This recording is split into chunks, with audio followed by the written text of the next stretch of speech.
The content you're about to enjoy comes from the archives of The Best You. We're devoted to the very best in personal development, with a platform and resources dedicated to inspiring and changing people's lives.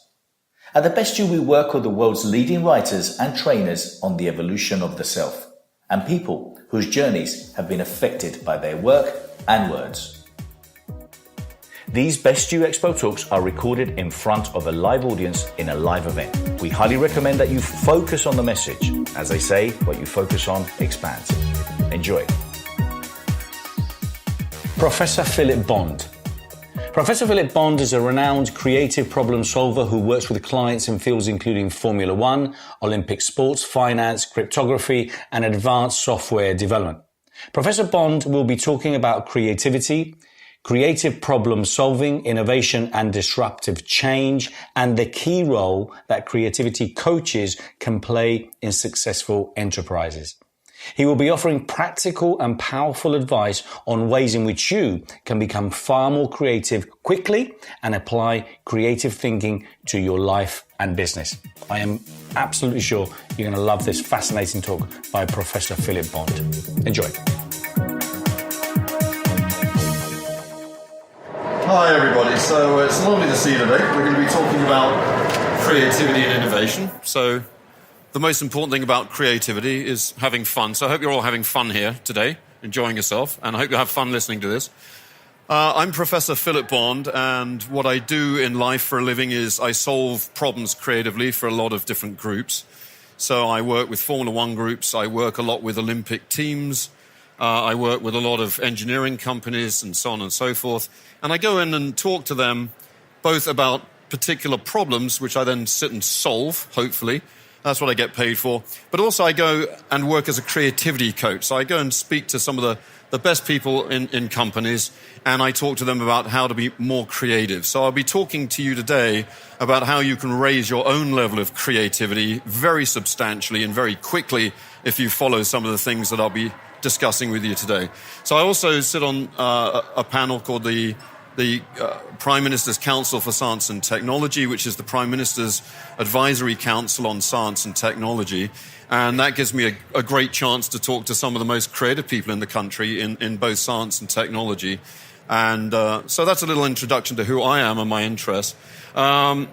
This is one of my paintings. I like to paint. I mainly do things in science and engineering, but I like to paint. This is a painting I just had framed. It came back from the framing, and I plonked it on the easel I'd used to paint it, and took a snap.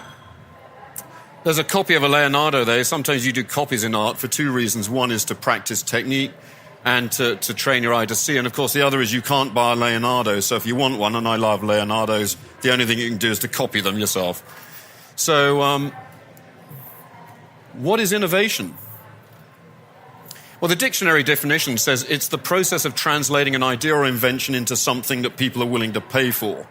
And we're often very limited by words in dictionaries. We have many different ideas, but like Eskimos have 100 words for snow. We often find there's one word for many things. I think innovation is anything that's in any way useful, whether you can sell it or not. If you have an idea and it's useful, even at a personal level, and it's a new idea to you, that's an innovation. These are Leonardo da Vinci's helicopters. Leonardo was literally 500 years ahead of his time, and he invented different kinds of helicopters.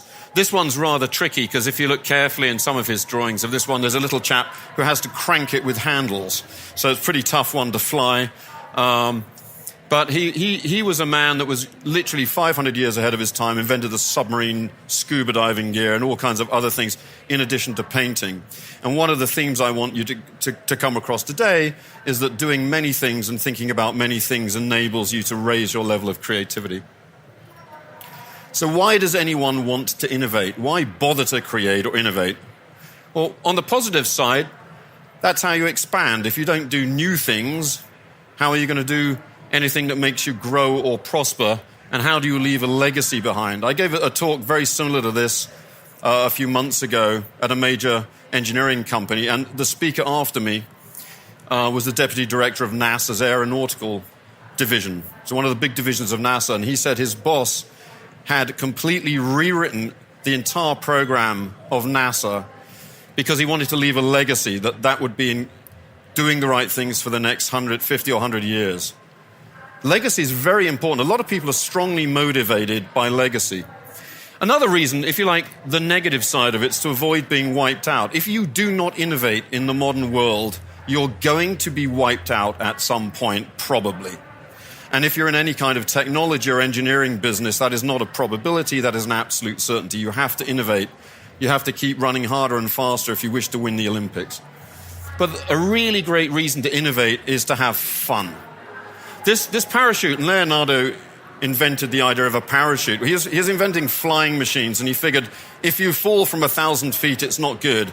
So how can I survive if I test these things? So he invented the parachute. But the first parachute was actually a child's toy. I had one when I was a kid. You have a little man and a rubber band, and I fired him in the air, and he'd come down. Leonardo invented that 500 years before as a toy. His main job in court, by the way, was he was in charge of all the parties. He was in charge of the parties because he had more fun than anyone else, really. So having fun's important. Now, what have people said about the importance of innovation in the past? Well, Karl Marx, and if you've ever read the Communist Manifesto, it is a very amazing, wacky read, actually. But one of the things that he said that's fascinating is that capital requires innovation, because if you don't innovate, if you never have anything new, your profit margins go down with competition. People respond because they want to make as much money by producing more. As they produce more and more, they flood the market, no one makes money, and you get a financial crash. So one of the things that is absolutely essential in our world, and has been for years, is innovation to continually generate new jobs, generate new growth, and so on. And Schumpeter called this creative destruction. And that's a very difficult thing to live with. The new must destroy the old. Innovations wipe out existing product lines because they create better ones. And an example of that is music. We all know and love music. The best hi-fi in the world at the time was created by Edison. He used a bit of tinfoil and a needle. And you know what? For 10 years, he sold that. That was a big success. Then comes along Alexander Graham Bell, very well known because he invented a thing that we use every day called the telephone. They were often in competition. He wiped out the tinfoil phonograph by using wax cylinders. And then Bellina came along and invented the flat discs. And I am old enough that when I was a kid, that's what we used to listen to music on. Then the CD-ROM came along, and basically that wiped out discs. And right now, solid-state drives. You've all got an iPhone or a modern phone with, if you have any music on it, solid-state drive. But if you had an iPod, the early ones actually used a hard disk drive. It's all solid-state now. That's where we're going. Hewlett-Packard Labs are talking about technology called memristas. They'll have 100 terabytes. So if you have the biggest disk you can buy with an Apple, say right now it's about 4 terabytes, they're going to put between 100 and 1,000 terabytes into a mobile phone. Okay, by about 2020. All right, that is more music than probably you can cram if you take everything ever produced. You have it with you. But that might not be how you get your music. It might all just be on a mega cloud, right?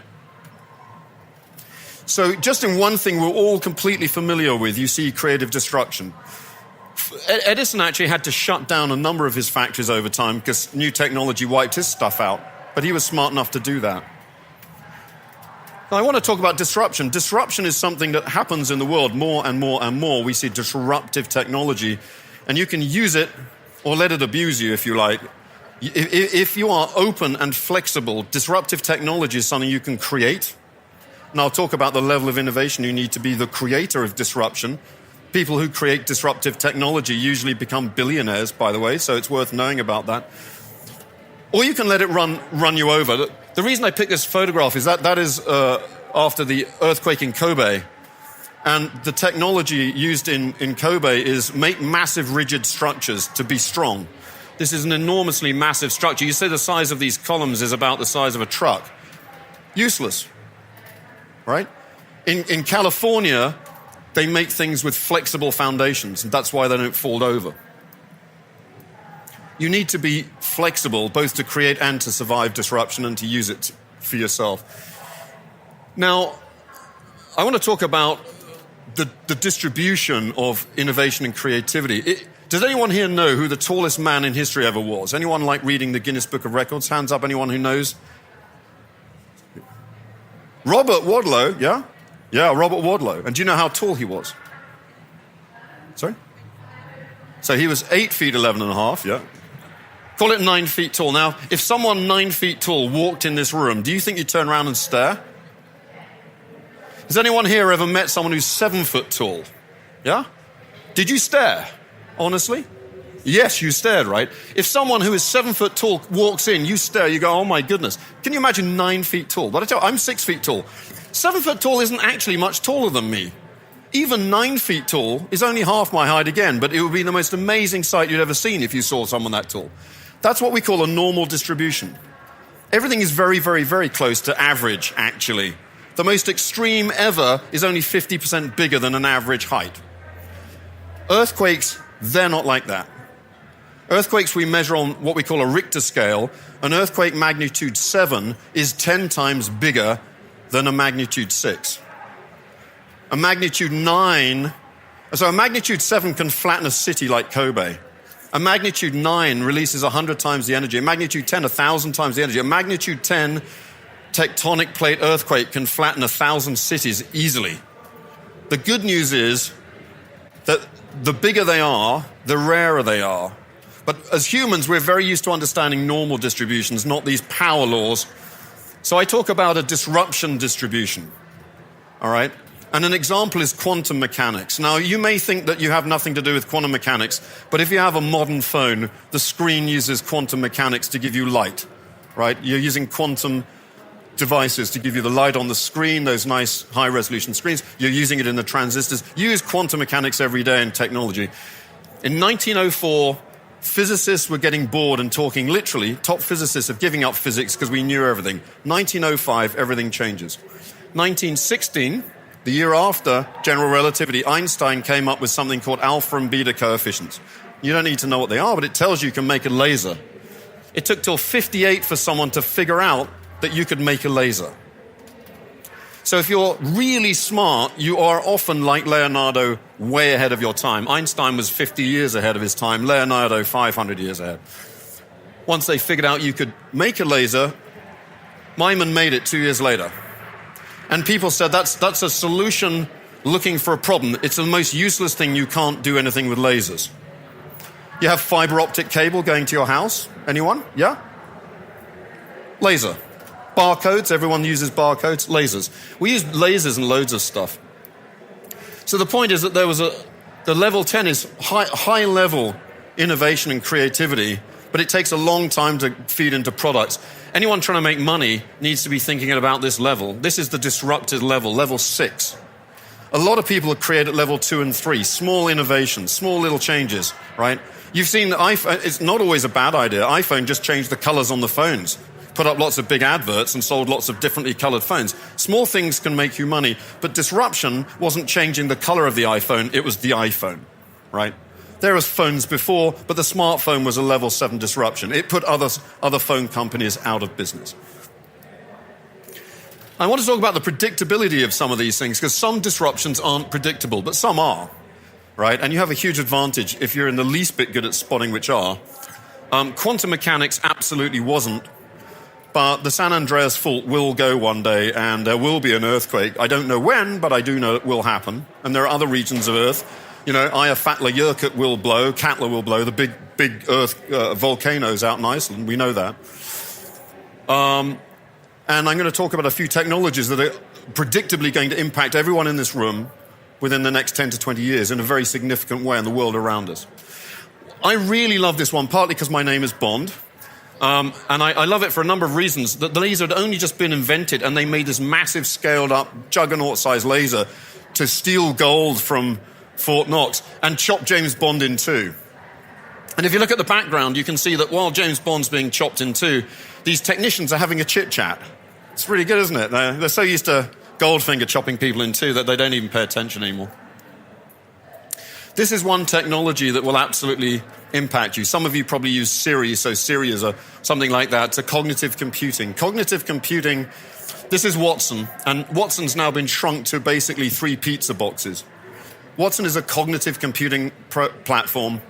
It can read books. It can read an entire research literature and digest it in seconds. When I say read it, I mean it reads the English and it processes it and it can convert that into meaningful understanding. It's being used for things like training intelligent doctors as a machine that can do diagnosis. In some areas, specialist areas, it outperforms humans consistently. It is being used to replace large chunks of the legal profession. It is going to be used to replace people who are intelligent but knowledge rather than creativity bound. It is going to be used to replace accountants. This kind of technology will massively impact on what I would call middle-class, knowledge-based jobs, where the creativity content's low, but you need to study a lot to get the job. And in case anyone questions whether that's just science fiction, let me tell you, machine intelligence has already wiped out industries. I visited this trading floor, the CME, some years ago, and it's jammed. It's absolutely jammed. You can barely move. You can see how crowded it is. It really is a physically almost intimidating place. It's so jammed with people. It has shut. It has been absolutely wiped out. The CME announced July 2nd, 2015, we are closing the pits in Chicago. Now, when I visited Chicago, I was told that probably every family in Chicago either has someone working at the CME or in an industry related to supporting the CME. Now, that is an enormous impact in that region due to computing power changing jobs that were very highly paid in the financial industries. So I think creativity and innovation are increasingly important because cognitive machines like that can absolutely aid you if you're using them in a creative way. But if what you do is not creative, you are going to get replaced, or your children will not get a job because they can replace uncreative minds. The one big advantage we still have is human creativity. But a machine that can ingest an entire three years of undergraduate engineering in 15 seconds and then solve all of those problems much better than an engineering graduate, you see where that's going, right? If you're interested in working with me, contributing to the magazine, maybe speaking at any of our many events around the world, partnering or licensing The Best You, go to www.thebestyou.co. I work with people who do a lot of large-scale computing. These machines are very impressive. Have a look at this one. By the way, these are eddies being cast. On the far left is a little cylinder. This is a top-down view of a stream of eddies coming off a fluid. Bear that in mind, because I want to show you something related to that in a later slide. What we do nowadays is we do a thing called virtualizing. So Formula One, we design a car in the computer. About 700 people, maybe 200 design engineers. They design a new car every 2 weeks. All of the aerodynamics are computed in supercomputers like this one. All of the suspension is changed. Everything is simulated. And then the car is physically built. And every 2 or 3 weeks, we deliver a new car to the track. That kind of process technology is going into the real world. So it used to take 5 to 10 years to make a new kind of car, so that whatever technology was in your car was essentially ancient by the time you got it. Right? Now it takes about 18 months or so because they virtualize first. Even the crash tests, they repeat many, many times and rechange the car in a computer until it's right, and only then do they do the physical crash tests on concrete blocks, right? So this means that you can innovate. If you can innovate, if you can create, you can do so much clever stuff now, but the real risk is people just use this for optimization. Make it a little bit better until you hit a limit, but the risk is that you do a lot of that, you don't think creatively. So there's both a huge advantage here to the creative thinker and a huge risk to firms that think you can supplement humans with computation. So one of the things I find very interesting about creativity is I'm a professional problem solver, so it's a reflex with me to go to people and say, tell me, if you had a magic wand, what would be the 3 problems you'd love to solve? And I always ask CEOs of companies, what do you think are the most important things for you and your company right now? And I received the same answer from so many brilliant CEOs. The first one was finding, hiring, retaining the very best people we can. That was number 1, always, with any good CEO. And number 2, though, which always surprised me, even though I was involved in innovation, was we want more innovation. We hire loads of smart people. We have rooms full of smart people. But I'm not seeing enough in my business, enough innovation coming through. So I started to talk to them about how to make that happen, and that's why I coach it. before you can have innovation, you have to have creative thinking. It is very, very hard to have significant disruptive work, more than level 2 or level 3 stuff. If you want to go to disruptive work, really doing something new in a business, unless you have deeply creative work, right? So does anyone know who either of these guys are? Anyone?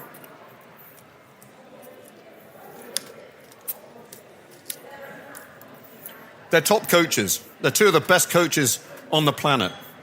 The thing about coaches is coaches are often not very well known. The people they work for are well known. Severin Luthi is Roger Federer's coach. Tony is a lovely guy, very brilliant coach, and he coaches Jessica Ennis-Hill. Okay, he's coached her whole life. Now here's a question for you, right? Roger Federer, do you think he's got talent? Yeah, maybe the biggest talent in history at tennis, right? Do you think he's played a lot of tennis and practiced a lot? Yeah?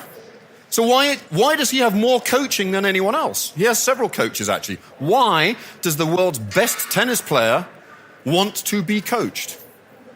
Why don't you just say, I'm talented, I played a lot, I don't need a coach? Why is it that every sports person I work with, by the way, has a coach? The great thing about the UK Olympic system, the reason people compete so hard to get podium slots is the quality of coaching. The minute you get that quality of coaching, you just go a quantum leap in performance. It is because coaches are there to help develop other people's skills and talents. If you really take seriously any skill or talent or area of your life, coaching is a really good thing to consider. I was always amazed. I used to work in finance at one time, and I was amazed we didn't have coaches. I found it strange. Footballers have coaches, right? Everyone knows. Actually, you often read more about the footballers' coaches in the newspapers than the footballers, right? Athletes do. Tennis players do. Even chess players have coaches.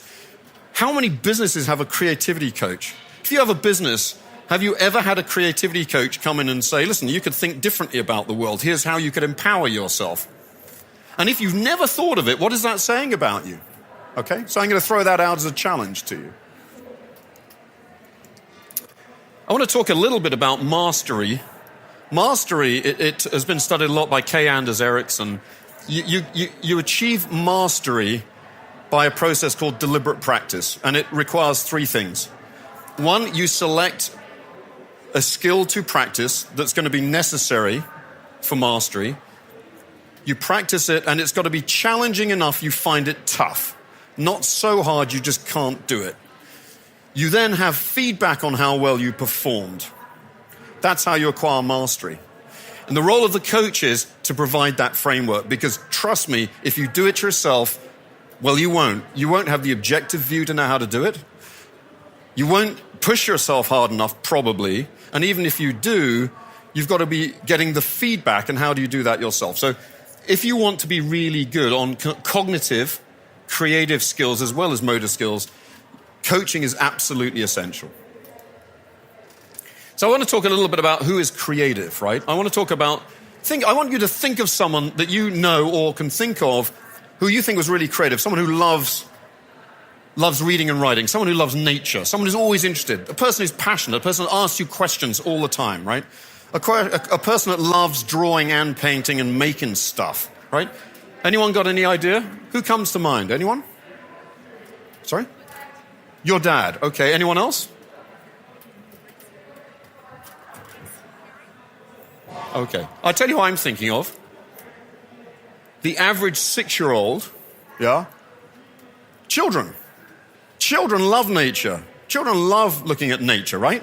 Children adore nature. They love painting. They do finger painting and painting with this. They play with clay. They put up Lego. They do all kinds of stuff. Children are abundantly creative.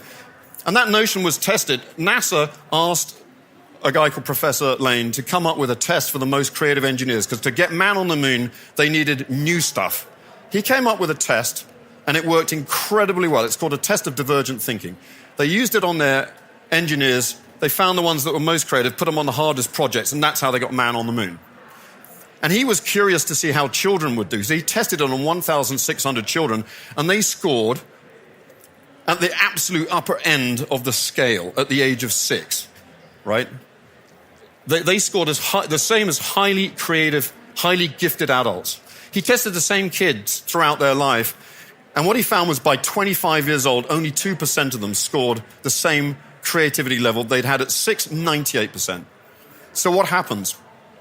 We lose creativity. I, as a coach, teach techniques of creativity, but the most important thing, and what I want you to go away with today, is knowing if you reverse what you have unlearned, you will immediately become way more creative because you haven't lost that talent, right? We lose that creativity, so get it back. We kill creativity in two ways, at least two ways. But one of them is this one. You know, I know so many people who, when they have kids, they love their kids' paintings. If you visit their house, they have the kids' paintings up on the wall, up on the fridge.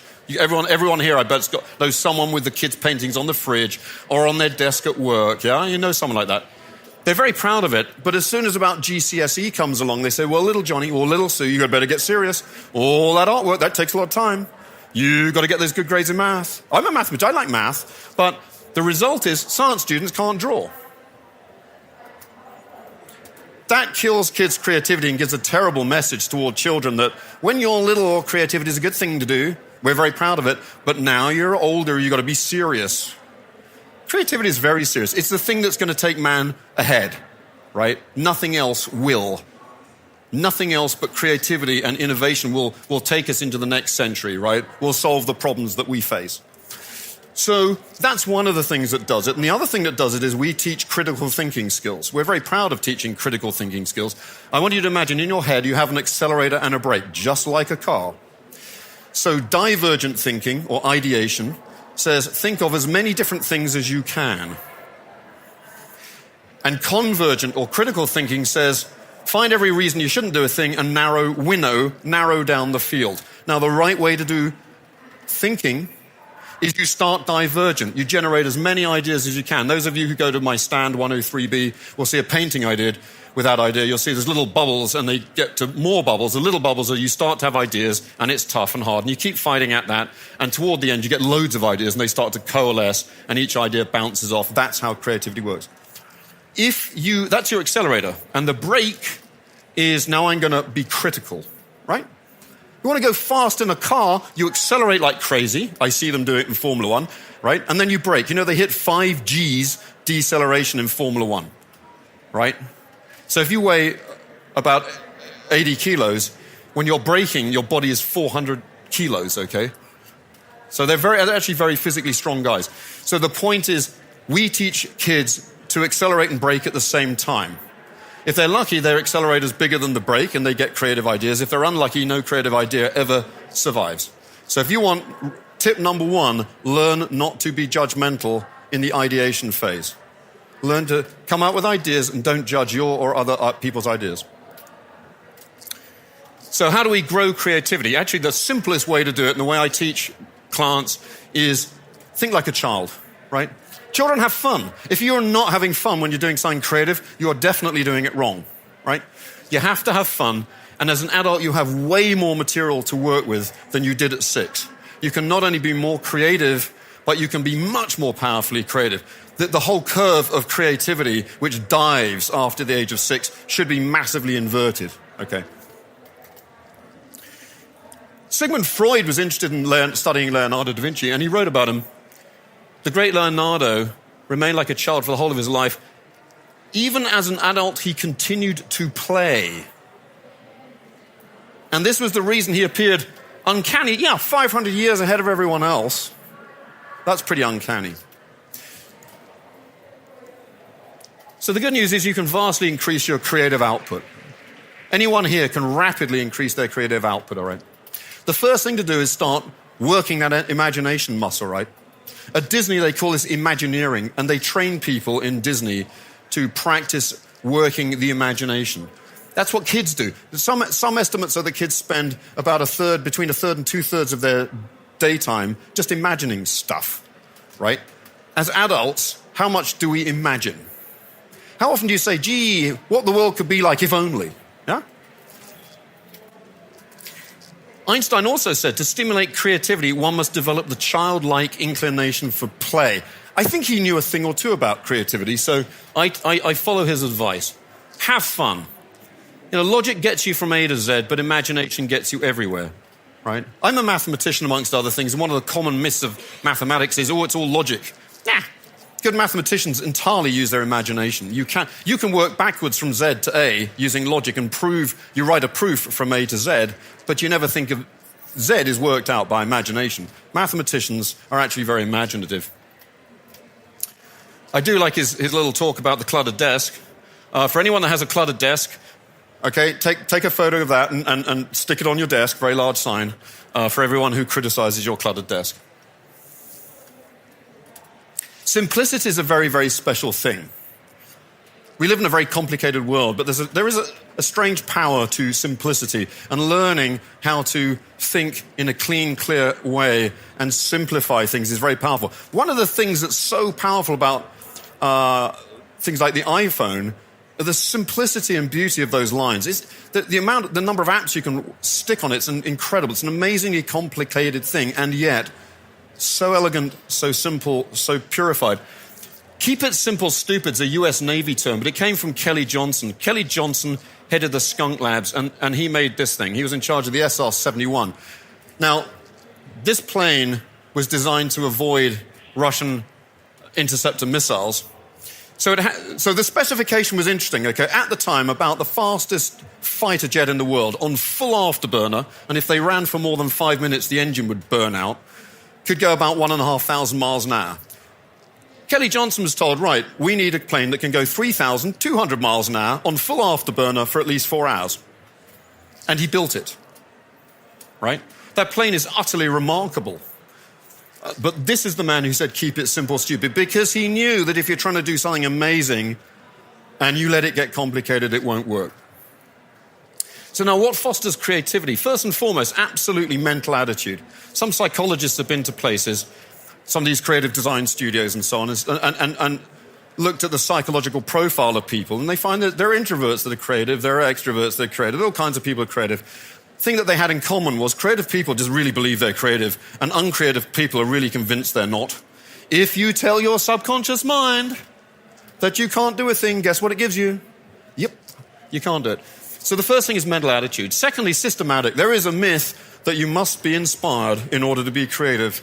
If we had to, as a species, to rely on inspiration to be creative, we would still be in caves, okay?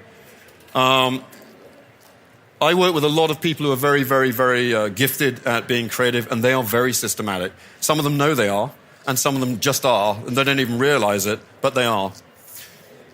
So you need to learn the systematic means. A lot of people don't even know that there are systematic means for being creative. States of mind. There are states of mind that are better for being creative than others. The simplest one is being relaxed. But I'll give you a very brief yoga exercise, which I use anytime I want to be creative. So we'll do it now. Right? Are you ready? It's very simple. All you're going to do is breathe in for 2 seconds, hold for 4, and breathe out. So we'll do it. Ready? 1, 2, 3, breathe in. Hold, 2, 3, 4, out. Breathe in. 1, 2. Hold. 2, 3. Out. You feel your heart rate slowing down? Feel the brain coming up with serotonin? Breathe in. And hold. And breathe out. I will always do that when I want to get myself into a creative mood. That relaxes me, gets my heartbeat down. And the minute you have serotonin, you're having fun. And you feel good. Habits and keen observation, I'm going to talk about a bit. So, to find out more about our latest projects, get a free coaching lesson, or download my book, go to www.bernardo-moya.com. You need to know how to be creative. Exploratory thinking, which means given a subject you're interested in, think it through for yourself, right? It's easy to be passive and read stuff. Well, read some and then think it through for yourself. The most creative people that I know always think their subject through for themselves. I don't know any exception to that. They think a thing through ab initio. If you don't do that, even if you're an expert at a subject, but if you haven't rethought it yourself, do it. And you will have a depth of understanding you never had before. And practice. You know, Edison had a goal of one invention every 10 days, and a biggie, so a disruptive one every 3 months. And when he was an old man, he was asked, what made you so creative? What made you have more? He still has more patents than anyone ever in history, by the way. He puts out more patents than the whole University of MIT does in a given couple of years, right? 1,500 patents. And he said, giving myself targets, that was the number one thing. He lit Wall Street. He invented the light bulb, the dictaphone, the movie industry because movie camera technology was his, and on and on. So if he set goals, do you? And if you don't, why not? I said to look at those fluid flows. If you remember, they're up on the side.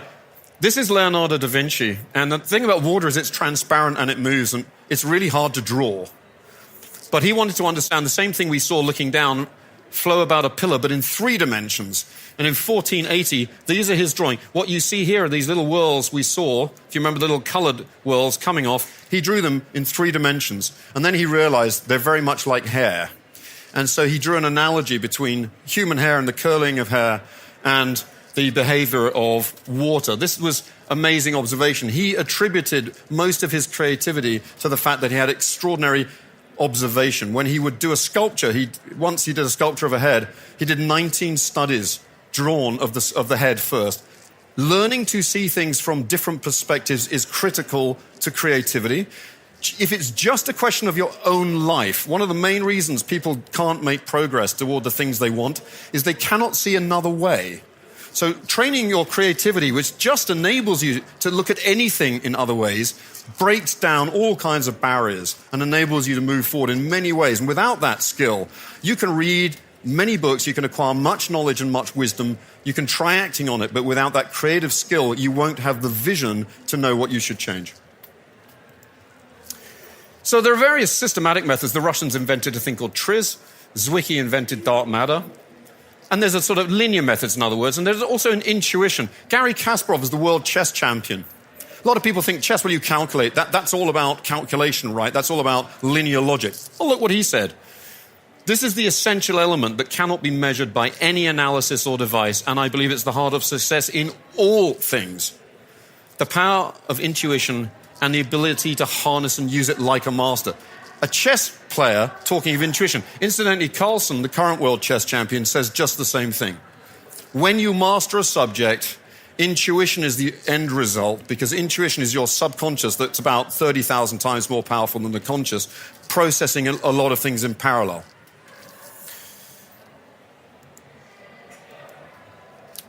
So I want to talk about states of mind. I just want you to look at this face here for 20 seconds. Just gaze at that face.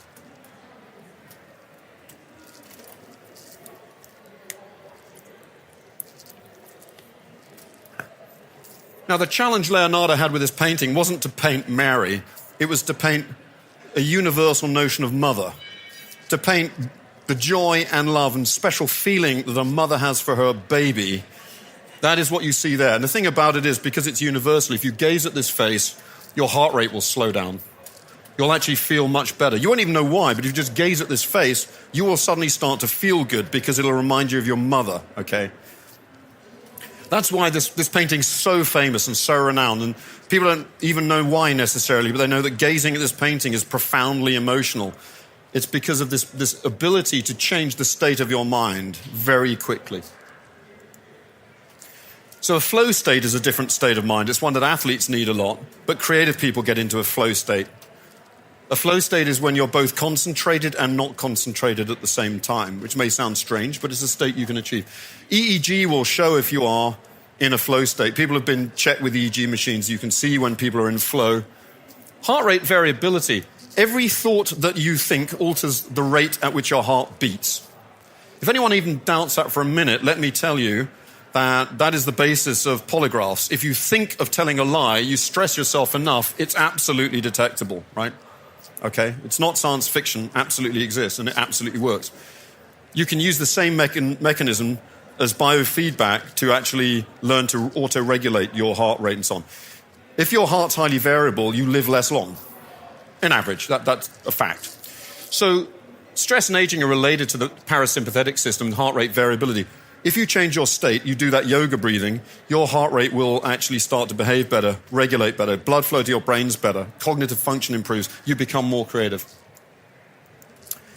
So habits: observing, having many views, questioning. The difference between a very clever person who has great grades at university, right, but isn't very good at creating, and someone who's creative, who may also have great grades at university, the difference is that one has learned how to answer questions really well. I meet lots of people like this. If you ask them a question, they're fantastic at answering it. but they never know how to ask the question. Einstein said if my life depended on answering a problem and I had 1 hour, I'd spend 55 minutes working out what's the right question. Once I got the right question, I'd spend 5 minutes solving it. Most people I meet have been trained to answer questions.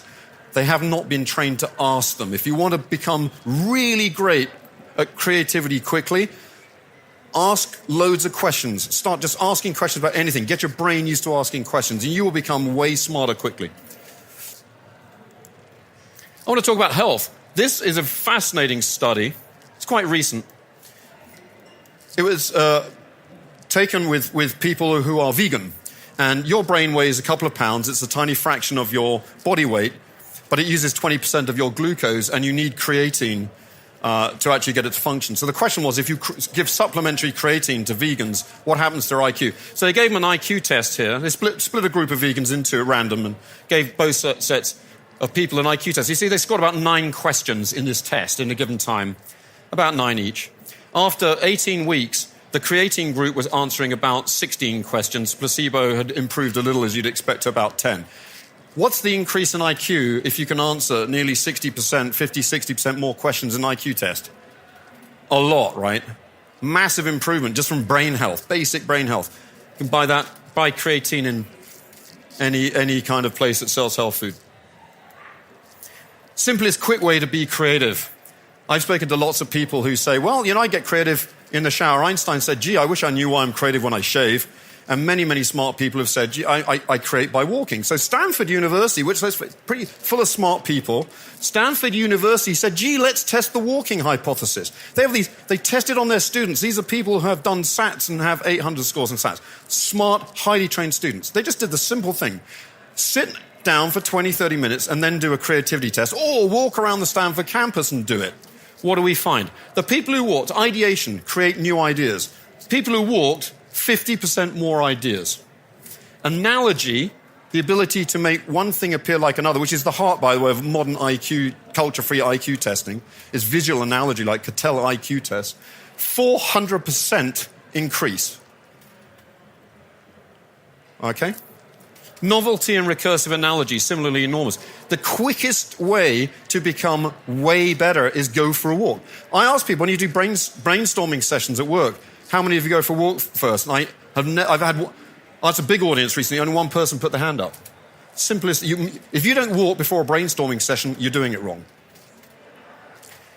Zwicky was a guy who published mainly his own papers. He used one method called morphological analysis. I won't go into it now, but to say these systematic approaches are powerful. He invented dark matter. That's what CERN are looking for right now. He did it in the 30s. He invented the notion of the supernova. I think you've probably all heard of it. The neutron star, that is another one of his. Gravitational lensing, another one of his. Published over 500 papers. His daughter goes around suing people who suddenly reinvent Zwicky stuff years later, often because they simply didn't even know about it because he published it so early. He said every human is potentially a genius, and he used morphological analysis, which many people haven't heard of. I've been in rooms where they have, but many people haven't even heard of it. Go look it up, try it out.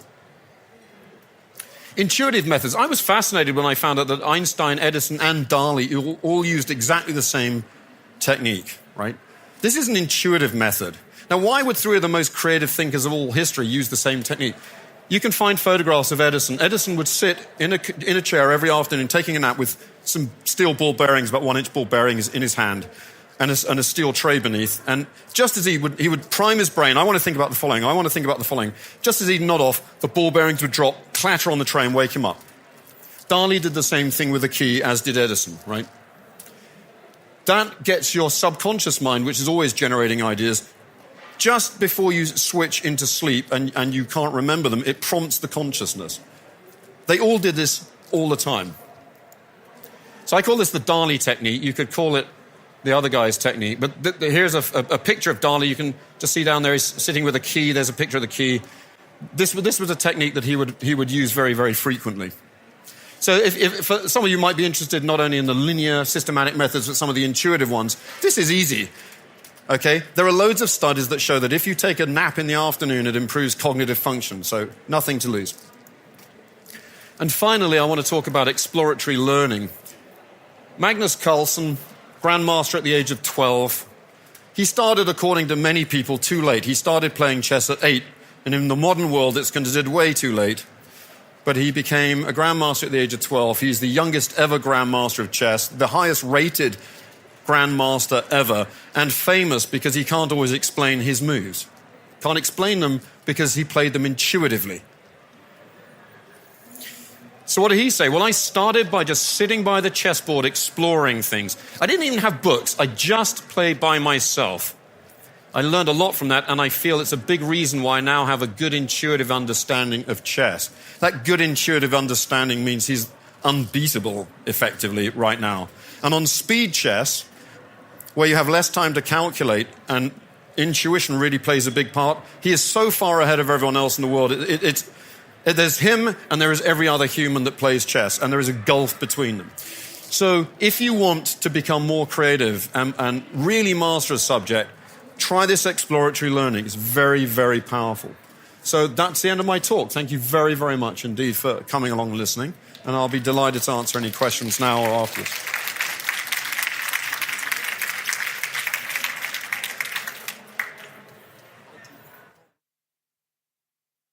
I've got a question, which is, how do you program your subconscious mind? Is there a mic that goes around? That would be great. Thank you. But that was the question, right? So there are various ways you can program your subconscious mind, but the very first thing to do, if you want to become more creative, is actually easier than having to program your subconscious, all right? If that's what you're trying to do. The first thing you have to do, I can't stress enough, is not to judge the ideas that come out of your mind. And you can do this with a friend and say, let's just sit down. First, I believe you should time your thinking. You say, you need to be determined. Say, I will spend 5 minutes and I'm going to think about the following thing. And if it was me, I'd say, and I'm going to use the following thinking technique. So I time it. Just saying, I'm going to think about something is too vague. Be precise. If you're an athlete, you wouldn't say, Usain Bolt doesn't say, I'm going to be running now. No, it's this number of sets, this timing, this far, and then you do something else. I'll do the same with creativity. So that's the first thing. And then what you do is, you can practice with someone else, and here is what I do. I do a 2-step. What I'm trying to achieve is people don't judge. That's really hard because they judge everything all the time. So my first step is judge differently. So I reprogram what they judge. Okay? So let's say I want to improve this. And you say, right, we can improve it if this thing was made really heavy. I think that's a silly idea. I mean, what's the point of that? Judge, judge, judge, judge. No. What I do is I teach people to say, okay, if you didn't think of that idea, you say fantastic. You judge by whether you did or didn't think of it. So if it's something I haven't thought of, I say that's fantastic. So I'm reprogramming my response. Say, that's a fantastic idea. I've never thought of that. And you feel good because I said it was fantastic. You say, okay, what if we make it lighter? What if it's really brightly colored, right? What if it glows in the dark? Yeah? And you can come out, and I'm just not being judgmental. Everything you say that I didn't think of, I say fantastic. And if I say something you didn't think of, I say fantastic. That stops you judging the idea and makes everyone feel good. Then the next stage after that is, that should start to erase all judgment, so you don't even need to worry about that. The thing is, come out with ideas without being judgmental. If you just achieve that, I guarantee, and if you go for a walk first, you will easily have 4, 5 to 10 times more ideas than you've ever had before. Okay? But the easiest way to reprogram things like that is the method I just described. Substitution, if you like. Sorry, you get your microphone. 1 second. If you don't judge... it's not on.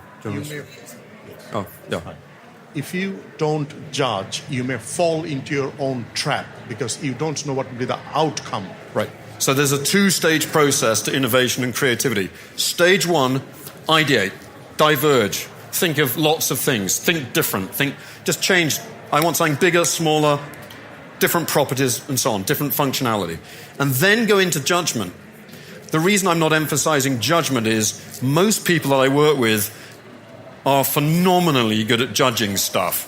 Oh boy, have they been trained to judge stuff. They have been trained and trained and trained and trained and trained and trained to judge. So that's not the bit I have to focus on. What I have to do is switch them off judging on the first stage. You don't have to worry too much about falling into traps when you're ideating. Just get lots of ideas out there. The one trap you have is judging ideas as they come out, because that kills ideas. You won't have a good idea until you've had a lot of ideas. People who feel someone else is judging them in brainstorming sessions are useless. They just don't contribute. So, especially with a lot of people around, you've got to make everyone very comfortable. And a lot of these people got their first-class honours degrees or whatever they happen to have, or PhDs, by learning to be extraordinarily critical of everything else. That is what literary criticism is about, right? It's the difference in creative writing course and literary criticism, okay? I hope that helps answer your question. Are there any other questions? Please. I'll try to make this very short, but I talk a lot. Go for it. I went to the University of Bristol, and my dad was, because he's paralyzed, maths genius, and he worked for the United Nations as finance director. And I'm trying to get into Stanford University to get into the United Nations, but I'm really bad at maths. I have a mental block when it comes to maths. I'm, the grade 8 distinction pianist, and I know 6 languages, but maths for me, I don't know, there's something wrong with me, but I just don't think it's creative, and I just can't get through to it, and I'm freaking out because to do a master's in the States, you have to pass the GREs, right, which has a maths component. And it does, yeah. So what I'm going to advise... Sorry. No, that's good. I'm glad you explained. What I'm going to advise, I'm on 103B. Okay. And I'm a professor at Bristol in computer science department and also maths. So come and speak to me, and I'll be happy to discuss that with you. Okay. One of the things is that for the GRE, the kind of thinking you have to learn is more the operational practice stuff than the imaginative stuff. No, listen, if you can be a musician, boy, musicians are the best for learning math because they know that. Don't worry, we'll talk. We'll talk. Ladies and gentlemen, I've been told it's time, so thank you so much for being such a lovely audience and being so attentive, and I look forward to seeing any of you.